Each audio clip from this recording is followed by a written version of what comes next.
Hi, welcome to Top Grumps, the show where we take your favourite characters and rank them and talk a lot of nonsense on the way.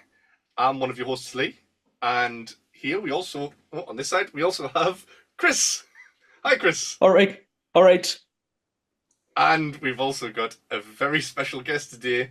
We have the captain of the USS Adequate himself, Captain Goodwill. Hello. You said we were going to TGI's. This is not TGI's. That's actually a green screen in the background, and you're in the basement, but we'll just deal with that later. But it looks like my room. Hello, everybody. It's amazing to have you here. Thank you so much for coming on. Thank you so much for having me. It's nice to be had by Lee, finally. I don't actually think we've been on a podcast together before, have we? Oh, Not a recorded one. Together. I don't know if Paul's kept us apart purposely. We've been on Twitch together, and that was a magical evening if I've ever had one. I still dream about it to this. When the nights are cold, I still dream about that to keep me warm. Kris, it's nice to see you, but you could be quiet. So me and Lee, I'm only joking. It's all right. I'll just be the cook this episode. But we have got you on for a special reason. Kris in the cook chair. That's the special reason. The cook tin's chair. I like that. Oh my god. Oh, amazing.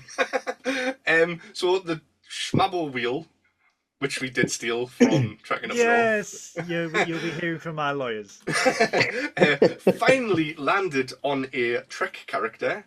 So, Kris, who are we talking about today? Well, this week we talked about Captain Jean-Luc Picard. Ah, mon capitaine! And who better to talk about the captain than the captain himself? So, oui. Right. Is there anything that you're wanting to say about Captain Picard before we jump straight onto the card, or? In the age-old debate between us Trekkies, Kirk versus Picard, it will always be Jean-Luc Picard that will come out as the top grump, because he is the greatest Starfleet captain who has ever lived or is still living, depending on your viewpoint on Star Trek Picard. He really is. Kirk didn't get a show named after him. Picard did. Oh, well, this time. There's always time, yeah. Right, so we'll just jump straight into the card then. So, first up, we always start with strength. And because you're the guest, we'll let you go first. So, we rank out of 11, mainly to mess with Jake because he likes his rankings to be specific numbers. But, so out of 11, what would you rank Captain Picard on strength? Picard is a solid 9. He is a tough old bird. Famously, oh no, I've just snapped my Paramount pen. Look, Paramount. No. Look, Paramount. Your merch, it's broken. You'll have to go back to America. Oh, not again. Actually, no, it hasn't snapped. It's just... Oh, that's very odd. I always hear you saying really good things about Paramount's merch. all the time. Picard is a very strong person physically. Famously at Starfleet Academy, he was into wrestling. He did the Starfleet Academy marathon, and famously went up against a Nausicaan. Some say he lost. I say he lost because he got stabbed through the heart. But he is a very strong person, not afraid to back down from a fight physically and mentally. But I would rank him as a solid 9 for strength. 9. That's a good score for him. Kris, what about yourself? Oh, well, see, I've went for a solid 6. I know. Mainly because he is an old man. Oh, this. I forgot to say this. Like, I think should we go to like Prime Picard? So, as in like TNG series, not the Picard series where he's like 70, 80-year-old. Oh, no, come Come on. Because that's a very unfair. In Star Trek Picard, he is 91 in season 1. Now, come on. How many 91-year-olds do you know that could beat the shit out of someone? How am I? See, I want to put him up for the newest season of Picard just because he doesn't have to use a walker. Texas Ranger.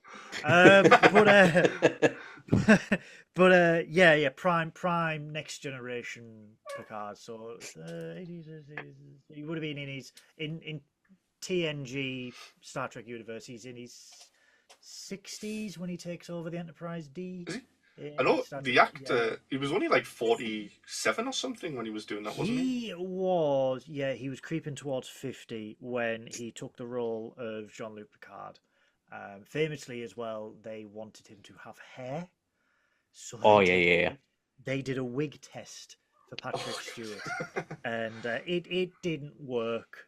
They tried to Shatner him, and it didn't work. And luckily, the bald head did pay off because I think it gives him more of a more stoic appearance. He's confident in his hair loss. That too makes him strong. It does. I've seen pictures. Strong. I've seen pictures of him with hair, and it just doesn't sit right. Yeah. Embrace it. Yeah, I think I've seen images where people have photoshopped long hair and a beard on him, and I'm like, yeah, I would.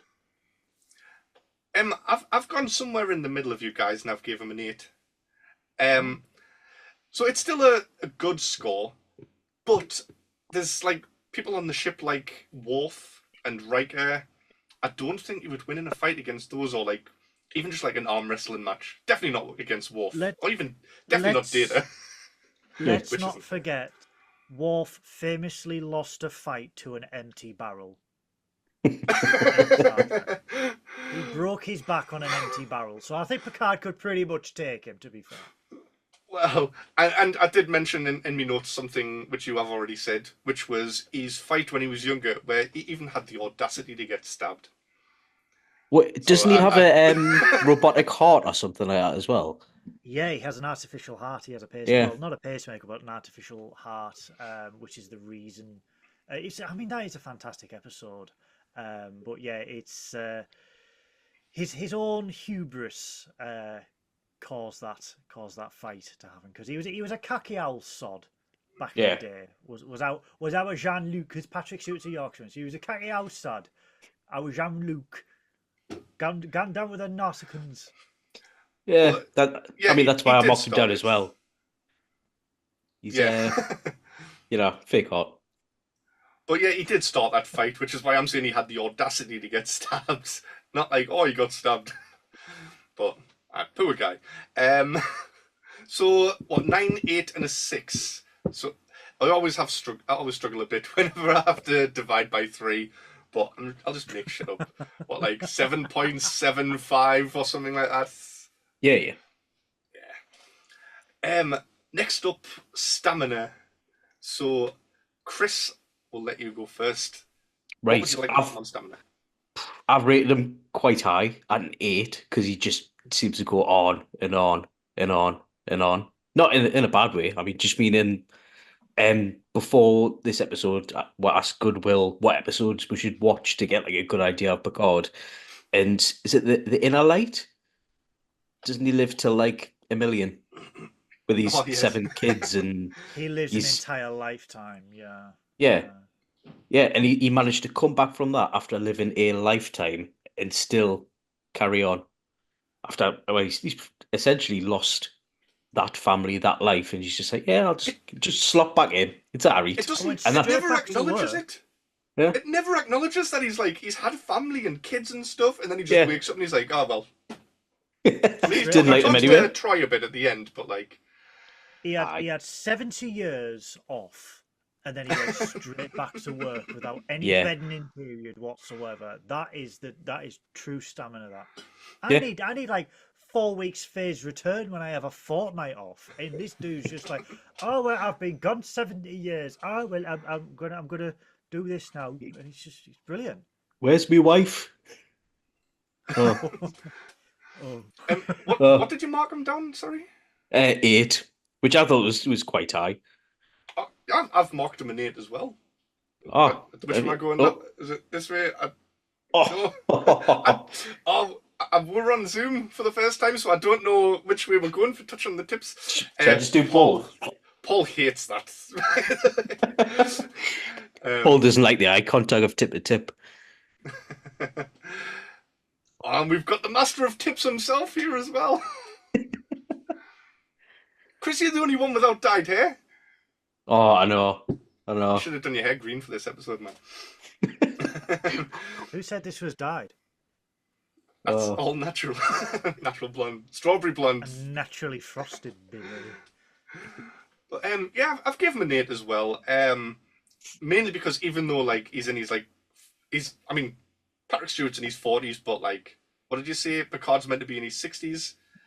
So famously, what they did with Patrick Stewart and the role of Picard, they added 10 years onto Jean-Luc Picard's character as opposed to what Patrick Stewart was. So Patrick Stewart was in his early 50s, I think very late 40s, early 50s, when he took over in The Next Generation, and Picard was 60. I think he was 60 because he was born, I believe, Jean-Luc was born in 2303.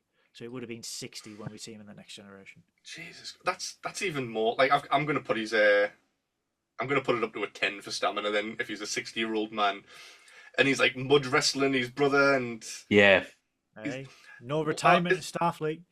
The Inner Light, which you mentioned before, he goes back to train to go on that mission, and he's comparing it to his academy days, saying I haven't done work that hard since then. And he's just got a little bit of a sweat on. Have you noticed that he mud wrestles his brother, gets mortal, kisses his brother in the morning, flirts with his wife, and then goes home, goes back to work? So French. Yeah. It is so French. I'm surprised he didn't strike halfway through the episode. It was absolutely fantastic. But yeah, even old man Picard would give me a run for me money in any of these things. So I have to give him a better score. So what, 10? Yeah. What about yourself, Captain Goodwill? Well, Chain of Command Part 1 and 2, we see Picard tortured constantly by the Cardassians. That alone gives me a score of 10 for Jean-Luc Picard when it comes to stamina, because all the way through those two parts of the episode, he knew. There are 4 lights. He didn't let it. A test of stamina is not a test of physical strength. It is a test of will. It is a test of mental capability, mental strength, and willpower. And he did not break. Although he does admit to Councillor Troy towards the end of the episode. Towards the end, he wanted to say there was 5 lights, and he didn't. But he did not give them the satisfaction. So he's a perfect 10 for me when it comes to stamina. This is 11. So are you giving him an 11? Sorry. No, I'm going to give him a 10 because an 11's going to come later on. But this is a perfect 10 for me. Stamina-wise, we don't know what he did with Beverly Crusher after Nemesis. She left him for 20 years, didn't she? So 27 seconds in heaven, 20 years worth of absence. So... But yeah, a Chain of Command's the episode that was on about with the training, not Inner Light. Yeah. So 10, 2 10s and an 8, so 9.75 on stamina. Yeah, nice full number. Yeah, good. Next on to reliability. Guess I'm first on this one. I've given him an 11 because there's nobody more reliable than Jean-Luc Picard. Everybody on that ship trusts him, and he trusts every person on that ship. He has the respect of anyone that meets him, even people that he'll meet, and they'll be like, hang on a second, you were the cutest of Borg. You killed 11,000 people. My wife and child died in that battle. And then an hour later, they're like, do you know what, Picard? You're all right. Let's let bygones be bygones. He's that good of a man. Yeah. What about yourself, Goodwill? What would you mark him? He's had a storied past, and every time he's worked hard to re-earn the respect of his colleagues, of his peers, of his friends. One of the youngest Starfleet captains. He took command of the Stargazer, right there, the original Stargazer, after the captain was killed in battle. He then commanded the ship for 30 years. So his first command, he commanded for 30 years. Lost the ship, famously, in the Next Generation. Well, he lost the ship. I think it was 10 years, not 10 years, 5, 6 years prior to the Next Generation starting. And then we see in the battle, when the Ferengi recover the Stargazer, he's still got some trauma about that. He lost a starship, and then Starfleet respected him that much and knew of his capabilities. They gave him command of the Federation flagship. He commanded the Enterprise-D for 7 years, many commendations, many distinct encounters, new civilizations, single-handedly saved civilizations, came back from the Borg, saved Earth from the Borg twice. We then see in Picard that he tried to save the entire Romulan race from extinction by championing Starfleet to create a Romulan evacuation fleet. And then he is the person you want in your corner when the chips are down. And he may get things wrong. We all get things wrong. We all screw up. We are human. But the one thing that Picard does, he may screw up, but he will always win your loyalty back, your confidence back, and your trust back. And nothing has demonstrated that more than Emissary Part 1 and 2 in Deep Space Nine, where we see Captain Sisko, who is quite understandably pissed off at Jean-Luc Picard because of Wolf 359. He lost Jennifer and he nearly lost his son. And 11,000 people died. And then Captain Liam Shaw from Picard Season 3. Captain of the Titan. Again, post-traumatic stress disorder. He has guilt syndrome. He believes he should have lost his life on the Constance at Wolf 359. And he holds Picard solely responsible for that. Not only for Wolf 359, but getting the Titan into a big old mess in Picard Season 3. But again, as Lee eloquently put, right at the end, gets the trust of Captain Shaw, gets the respect of Captain Shaw. That is Jean-Luc Picard through and through. Wow. Would you mind toning down the professionalism a little bit? People might start to take us seriously. That was Did so I say it was an 11?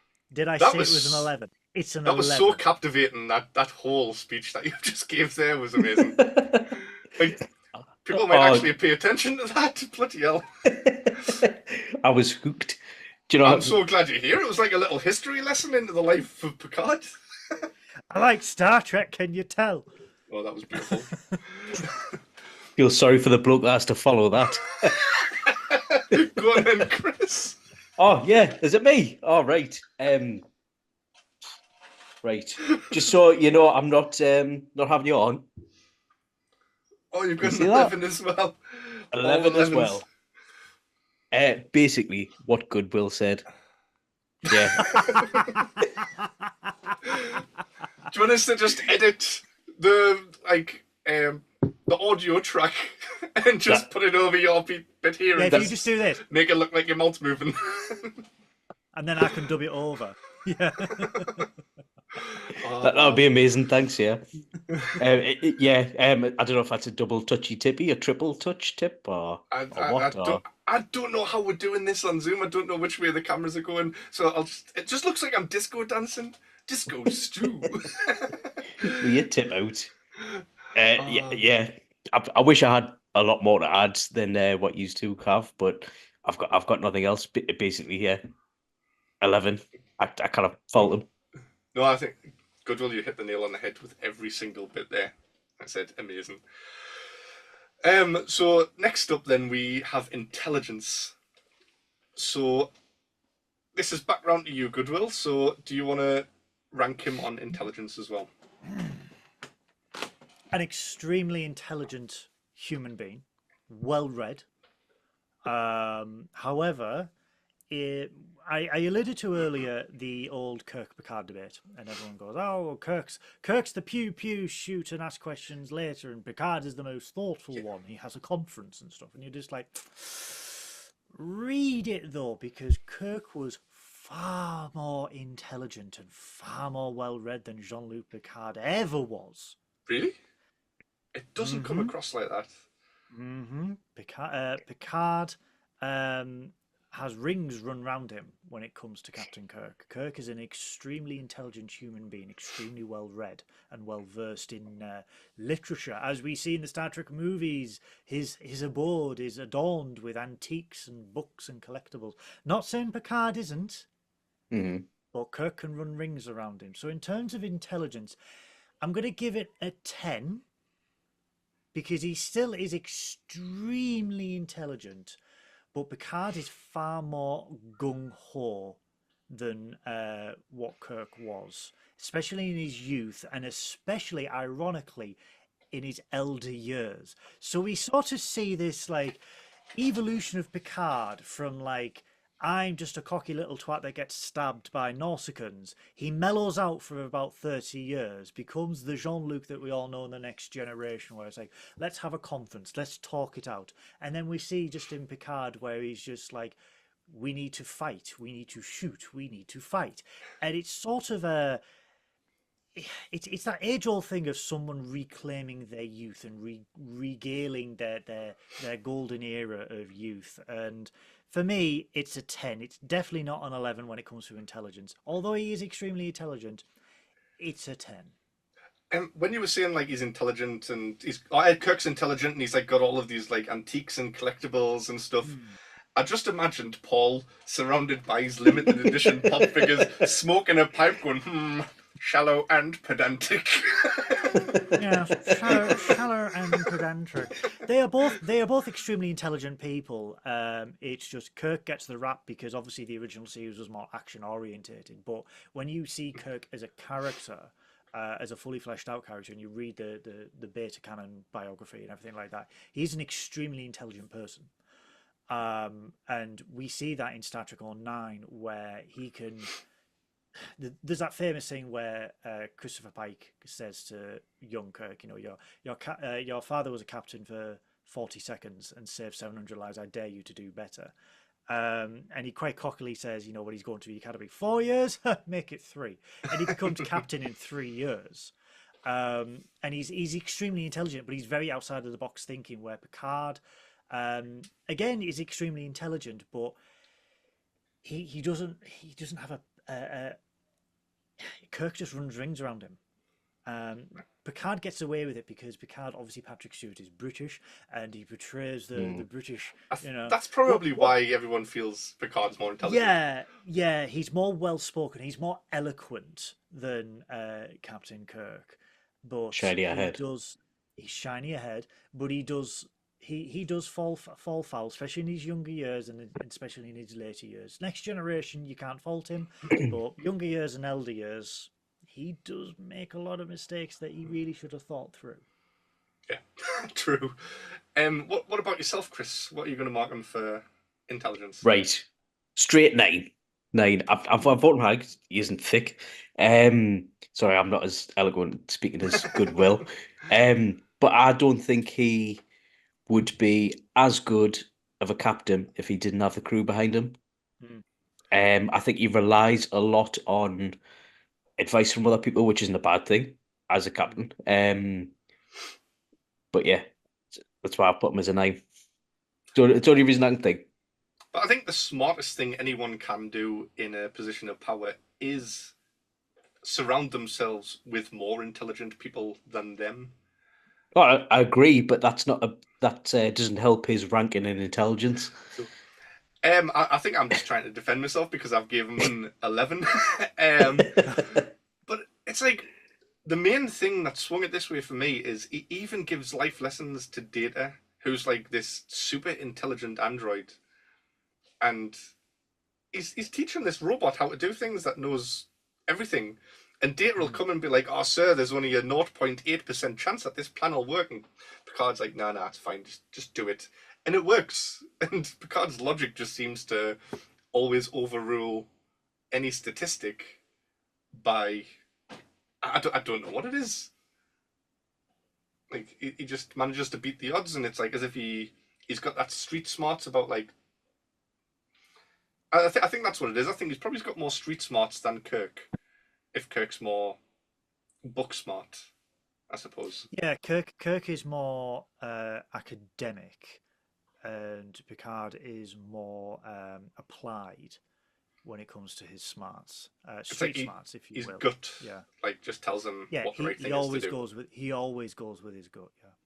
Yeah. So next up, we do have a good one of intimidation. This is going to be an interesting one. Do you want to go first, Lee? It's your turn. I mean, right.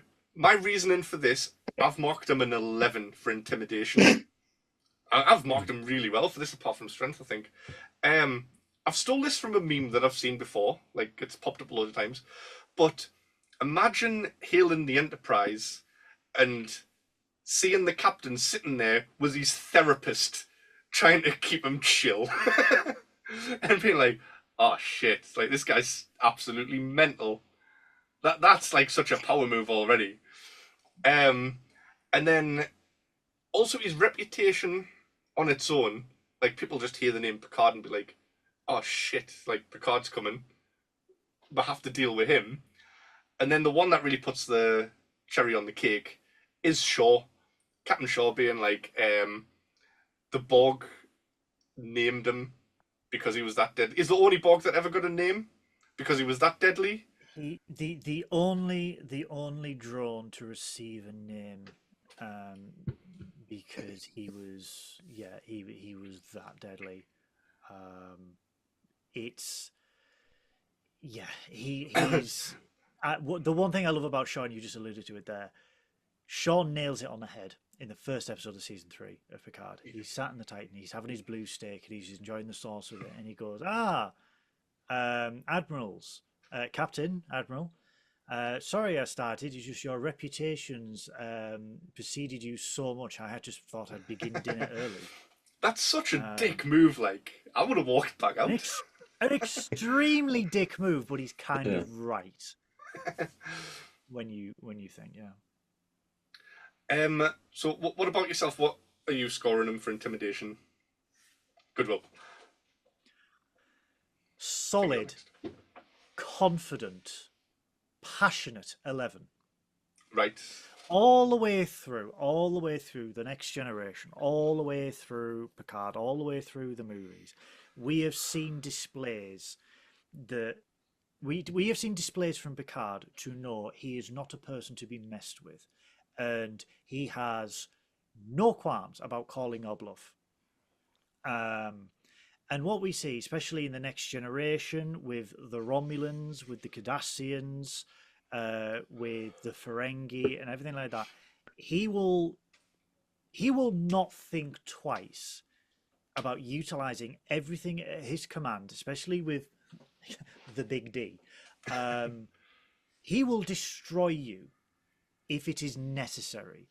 The power he has is it's that emotional, mental power that he has over people, that he can de-escalate a situation using words, because his words are so frightening to people that they genuinely believe he will do it. But then we get verbal threats, shall we say, but then we get Picard physically intimidating, where we see him in Nemesis, where he's outgunned, he's outmatched by Shinzon and the scimitar. So Picard does another Picard maneuver. When all else fails, ram your bloody ship so far down their throat that they can't do anything. This is how intimidating he is. Like, he will use everything at his disposal. When I mean everything, I mean everything. thing. He will ram that fucking ship down your throat because that's what he can do. He will self-destruct a ship if he has to. In First Contact, he would sacrifice himself to save Data. He is terrifying when he can be. When we see in First Contact, when he smashes the display cabinet of all the Enterprises, because his drive for vengeance is that it's that ingrained into him. Like for 7 years up until that point, he had this hatred, this bile towards the Borg, and you just see it come out in this Moby Dick in space movie. And it shows that he is intimidating, he is terrifying. And this is not the first time, it wasn't the last time.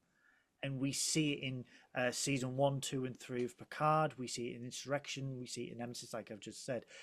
It is a very, very solid 11 because he's intimidating mentally as well as physically.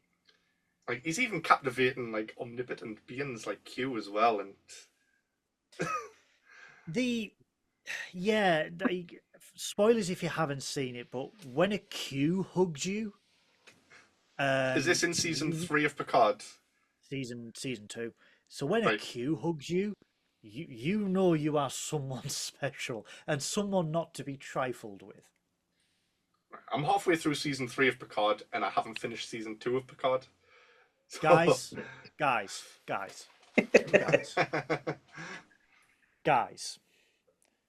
You see these people here? Focus. Right, yeah.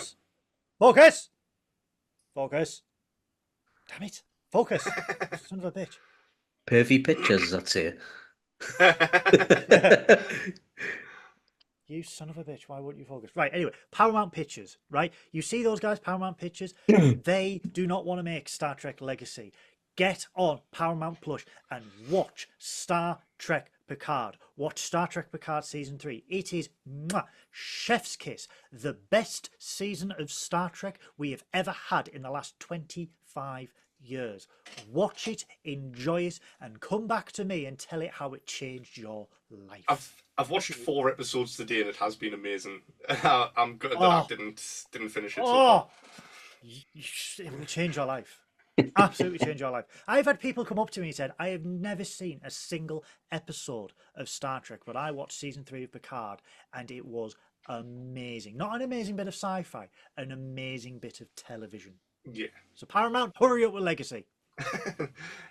With them crashing the ships as well, he's so lucky that currency doesn't really exist in this world. Oh, his insurance premiums would be through the roof. Field day. His insurance premiums would be absolutely through the roof because he destroyed the Stargazer. The Enterprise-D was destroyed. The Enterprise-E was badly damaged, and whatever Worf did to it, we don't talk about that. The Titan, poor Titan, that had the shite kicked out of it. You know, he's a lunatic. But that's what makes him so intimidating because he has no qualms. He is that psychotic Peugeot driver that will not think twice about crashing into you to get out of the way because he's a nutcase. He's unhinged. He's a Yorkshireman. He's off his tits. Kris, I think we've still got you to do for intimidation, haven't we? Honestly, he's have done it again. I'll show you the notes, but it's 11 again. He thinks outside the box, and I was going to say about his therapist in the seat next to him. Yeah. So bloody hell, I think we should talk before we start doing these episodes. He is like that. He is like that one Gadget in Weatherspoons, isn't he? Where he's just like, hey, don't you rile him up. His missus will have to pin him down, and his missus will like try to just like, "Oh, Picard, pet, you calm down, pet. Don't worry, he's not talking about you. He ain't talking about. No, I didn't mean you're bald head. He's absolutely fine. No, he's got a metal heart, him, you know. Yeah. Metal heart. Plays the flute in the weekend. I'm like the Tin Man. And the last stat that we have to do is HP. So yeah, are we not doing weakness? We'll do HP and then we'll go on to the strengths and weaknesses. All right. So Kris, in fact, hang on, Kris, we'll let you start on the strengths and weaknesses and let you actually get some things out before we steal them. No bother. Sorry. Right, okay. Yeah, we'll do strengths and weaknesses first, and then we'll go into HP. Yeah. So, Yeah, if you no want to do problem. your strengths and weaknesses. Yep. So for strengths, I've got he's stronger if he's got his dead mate's son with him. For his weakness, I can't really think of anything, so I just put Chris de Borg. Christopher. Oh. Lady in Red. Yeah. So sorry, I've only got two short. I've got loads for his special move though. I can give you Right. plenty of scratchings for that. But they're the only strengths and weaknesses I've got. So what about you? Strengths, I've put that he's strong against seduction, because there's been plenty of times where this man's had women literally thrown themselves at him. His brother's wife. Yeah, sometimes the mental, like Loxana Troy, like he's got a good reason to be keeping away from her. But then even like going down to where did he is it Risa where he went with the Jahabaron? And he's got the little statue. Jamaharon? Yes. And there's women coming up and be like, "Oh, would you be interested in this?" And he's like, "Excuse me, mate, I'm in the middle of a very good book." And that takes some strength. He's a nerdy up North member if I've ever seen one. Right. True Northerner, right. Just replace books with games, and he is an absolute non-member. He said, "Are you seeking Jamaharon?" "No, I've got Spider-Man 2 up here. Fuck off, I'm busy." That is, yeah. Weaknesses. I've put that his weakness is his crew, because if somebody wants to get to Picard, they just have to target his crew, and he will step in front, and defend them without even thinking about it, even if it means it takes his own life. That and knives. Yeah.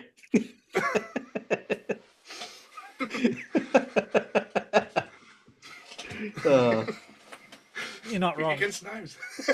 So, what about yourself, Goodwill? For strengths and weaknesses, I have got crew.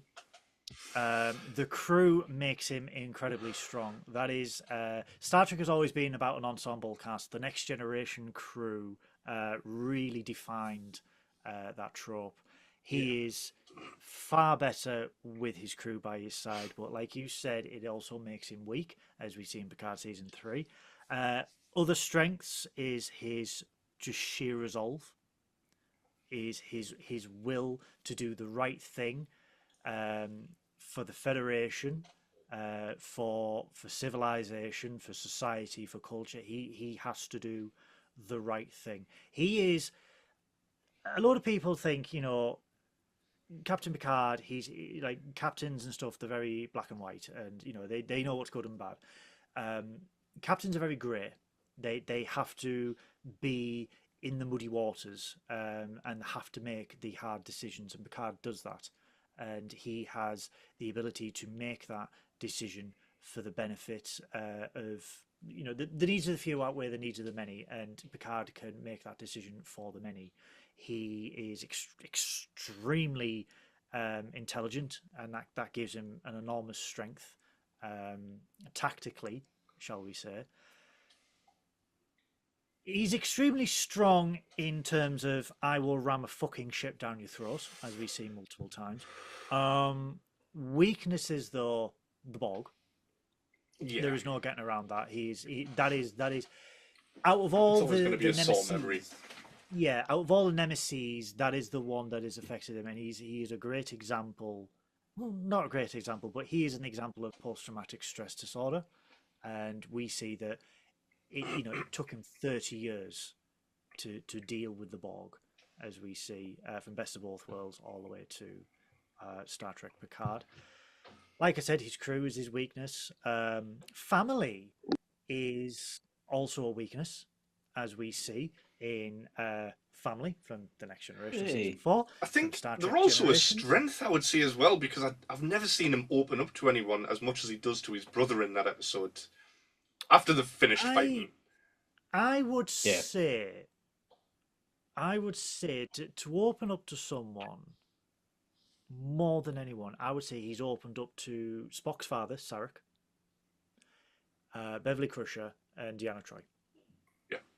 we see Robert, who is Jean-Luc's brother, yes, but it's one of those where it's one of those relationships. I mean, I don't have a brother, but it's one of those relationships like with a father where you have a very stoic relationship with a father. It's just like, you know, one of those relationships. And then in that episode, you see that wall breaking down.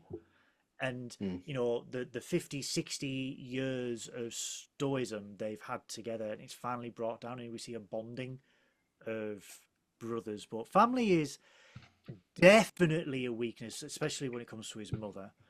And yeah, he doesn't really have that many weaknesses per se. I did struggle to think of something. He's done well. I mean, famously, he is not a family man. He did not have any children, shall we say, up until a certain point. But family was a weakness in Generations, where we saw that it wasn't family. It was more the family line, the Picard legacy would be no more. Up until that point, so he reconnected with René, his nephew, and Robert and her wife when he tried to bang her. But when they were tragically, you know, when Robert and René tragically died, it became a weakness for him, and it compromised him in Star Trek Generations, because it was more the loss of his only remaining family, as well as the Picard legacy, which would die with him, because Generations is a great metaphor for life. It is a great metaphor for how we deal with life, how we deal with death, and we see Picard go through that all the way through that film. So I definitely think that it's a weakness, but he has very few, because he's been very successful in making himself self-reliant and self-dependent up until a point. I think his real family are the Enterprise crew, though. Yeah, definitely. 100%. It is. You know, people say that, you know, family is not always your blood relatives. It's who you surround yourself with, and you know, Picard and the Next Generation crew are a great metaphor for that. And when I was young, I considered the Next Generation crew, the DS9 crew, the Voyager crew, the Enterprise crew, as an extended part of my family, because you grow up with them, you see them evolve, and you know, when one of them dies, it's like a part of yourself is dying as well, and it's tragic, it's heartbreaking. So yeah, it is definitely, he bonds more with the crew of the Enterprise than he did with his real family, and you know, it became, you know, we see that in family in season 4 of Next Generation. Yeah. Right, so and it's so difficult to segue between these things, because there's all these like proper heartfelt moments and like all of this amazing stuff coming out, and then it's like, yeah. Anyway, what do you think his HP score would be? Fucking hell. We used to just bad puns and bad maths. But yeah, so HP, it's out of 69, of course.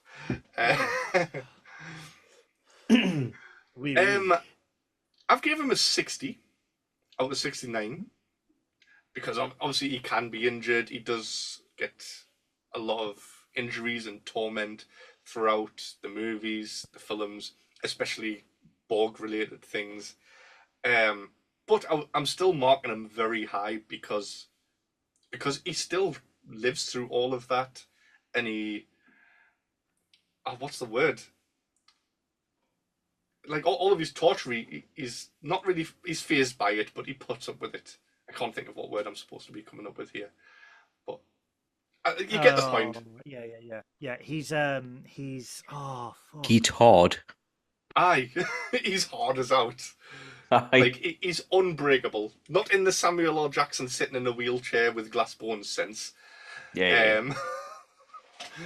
But, like, he is, like, proper hard mentally and physically, where he can't be broken. So, Goodwill, what would you mark him for his HP? 65 out of 69. He has been through death and life. He dies. He came back to life as a golem, shall we say.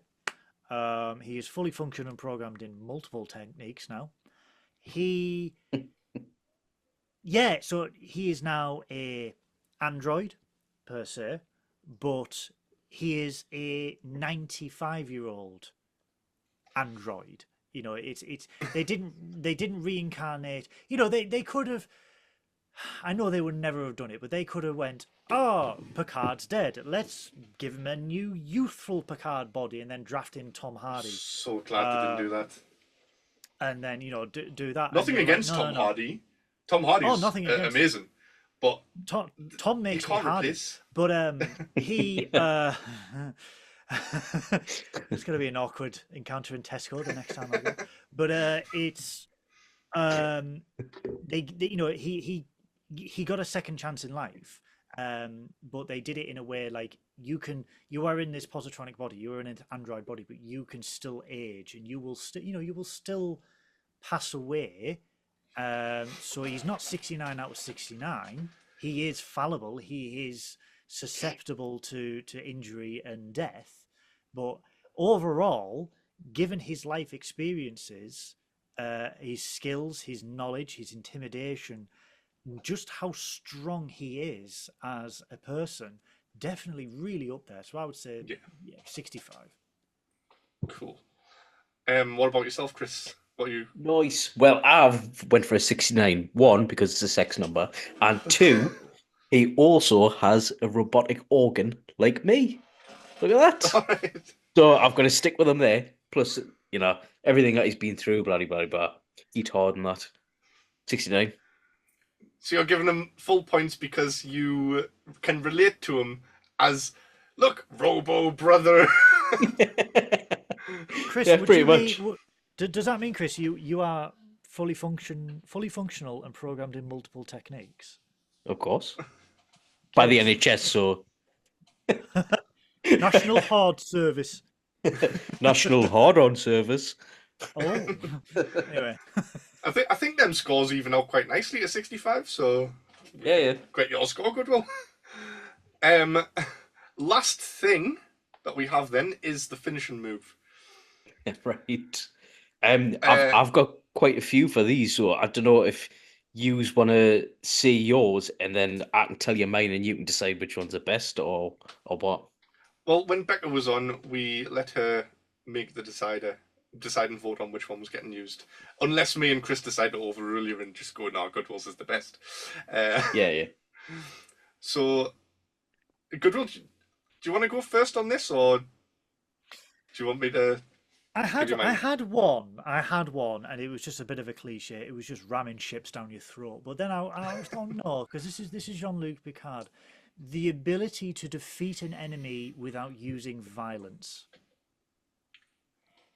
He can de-escalate a situation through rational, logical reasoning and thought to prevent an all-out war. And that, for me, is the ultimate finishing move, because we need more people like Jean-Luc Picard in the real world that can de-escalate a situation and come to a peaceful outcome without one bloody thing firing.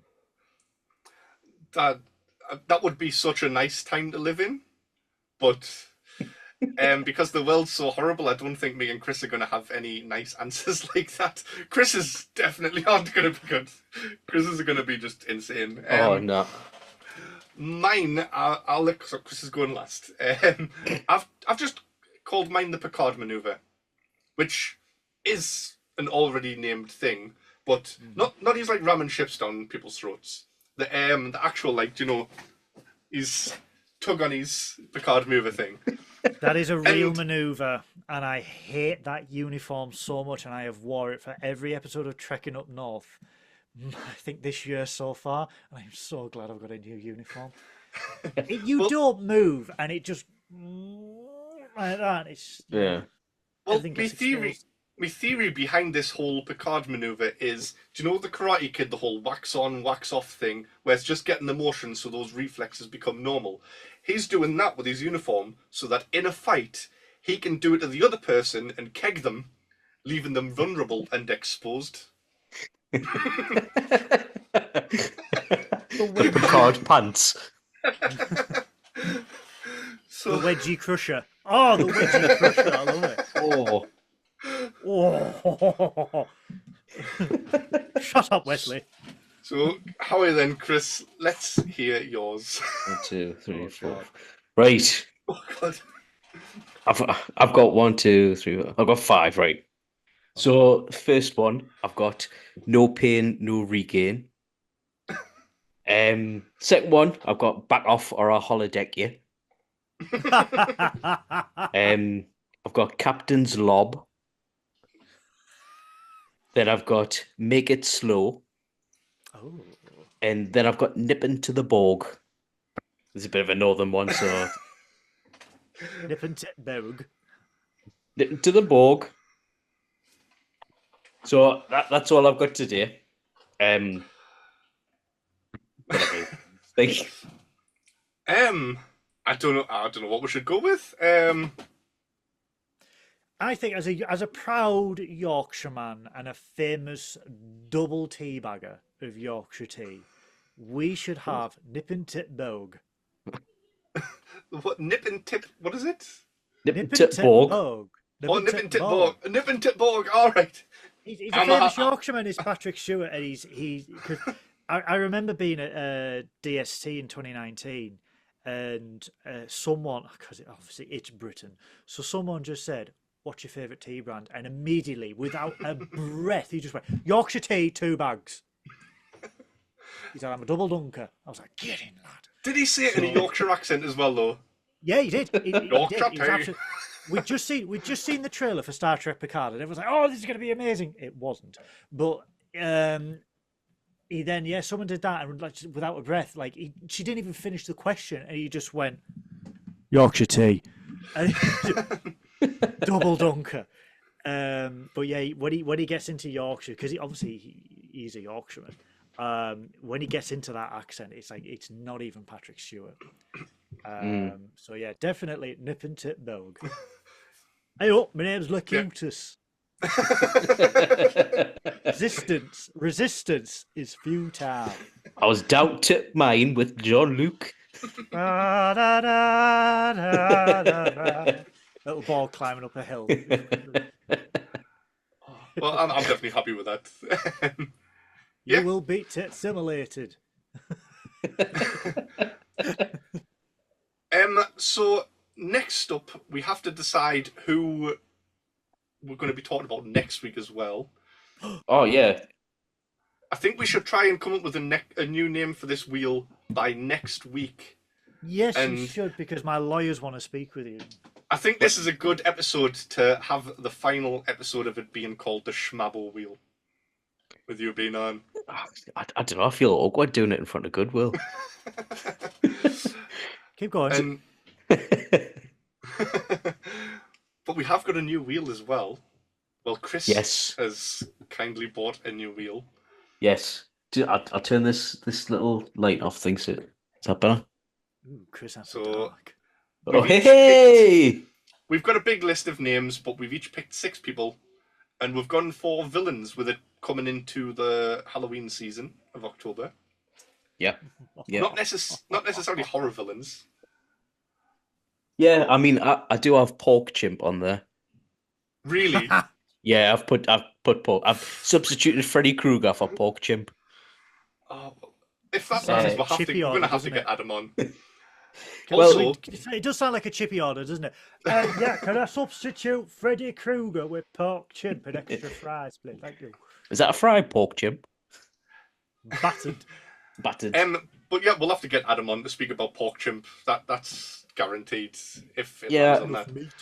I mean, I've alternated up. We've got names like Biff Tannen, Skylar from Breaking Bad, Freezer, Homelander, Cartman, Joffrey Baratheon. Classic villains. In the actual full list, we have got some more Trek characters as well. But I was thinking, we've had you on today, Goodwill. We're going to have to have. Yeah. We're going to. No. We'll happily have you back if you can put up with us. To be fair, you've done most of the work today. We've just sat here and just been mesmerised. Yeah. But we're gonna have. I'm gonna have to put Kiko in the wheel, and if it lands on that, we're going to have to get Graham on because I really want to hear Graham rant about Kiko just a little bit more. Keiko O'Brien, Rosalind Chow, who is celebrating her birthday this week. Happy birthday, the most evil person in Star Trek. Happy birthday. So, would you like to spin your new wheel? Yeah, do you want to say something while I spin it? Or do you want to listen to the dulcet ASMR tones of... ASMR. Yeah, I think we'll have to do one final... He can roll his arms. We'll have to do one final schmabble when it lands on the... Right, I've put it next to me, Mike. So, you ready? Aye. Delicious noise cancelling. Oh, schmabble! Oh, that's Sky. That's a fix. Nah, it's fixed. Skylar from Breaking Bad. Do you want us to do it again? It landed on it. If it lands on it, we have to talk about it. We'll have to speak about Wally, so... Just let the man cook meth, man. Skylar. I'm the one who cooks. To be honest, I think I love talking about shit characters anyway. Yeah. The ones where we can really rip into them. I know we're trying to keep the toxicity out of Nerdy Up North, but some people just need to have some shit said about them, like Skylar. Yeah. I've heard loads of people say the second time they watched Breaking Bad, the one Skylar side. No, fuck that. She was a dick. The actress is apparently lovely in real life. Nothing against the actress. Yeah, hopefully she doesn't get too much shit.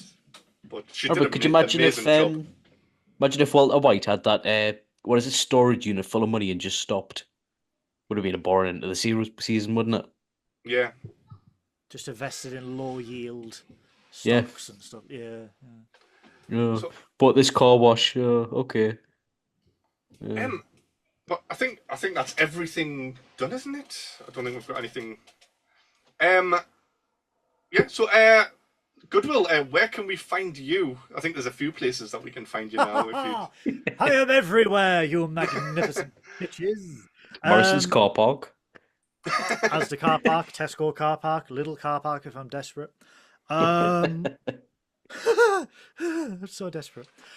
Is this week First Contact? Is that Friday? Yes, that is right. Sorry, I had a stroke mid sentence there.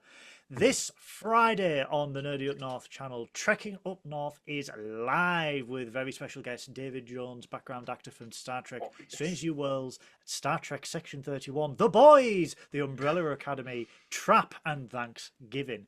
He is joining me and Science Officer Synoiz to review my most favourite Star Trek film of all time, Star Trek First Contact. I love this film so passionately. I have bought a new uniform and got myself hideously in debt because of it.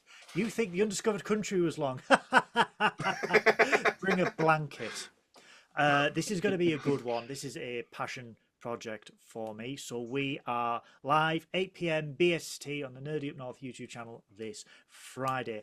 On top of that, I am also a guest host on the Clone Star podcast, where I recently interviewed the Hageman brothers, creators of Star Trek Prodigy, the Lego movie, the Ninjago movie, and they are also doing Dragon's Lair at the moment. They're working behind the scenes on developing Dragon's Lair.